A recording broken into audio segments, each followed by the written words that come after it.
அக்னி நட்சத்திரம் என்று சொல்லப்படும் கத்திரி வெயில் நேற்று தொடங்கியது. கோடை வெயிலின் தாகம் நாளுக்கு நாள் அதிகரித்து வரும் நிலையில் தமிழகம் முழுவதும் அதிமுக சார்பில் தண்ணீர் பந்தல்கள் திறக்கப்பட்டு வருகின்றன. அதன்படி கடலூர் முதுநகர் பகுதியில் செயலாளர் வ. கந்தன் தலைமையில் ஏற்பாடுகள் செய்திருந்த தண்ணீர் பந்தலை முன்னாள் அமைச்சரும் அதிமுக கடலூர் வடக்கு மாவட்ட செயலாளர் MC சம்பத் திறந்து வைத்து பொதுமக்களுக்கு கூழ், இளநீர், தர்பூசணி, மோர், வெள்ளரிக்காய் மற்றும் குளிர்பானங்கள் ஆகியவற்றை வழங்கினார்.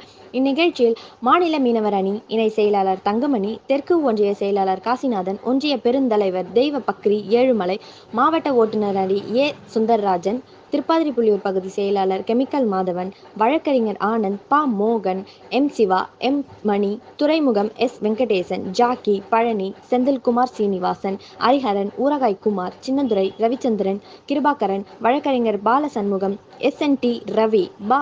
சிவக்கொழுந்து மற்றும் ஏராளமான அதிமுகவினர் கலந்து கொண்டனர்.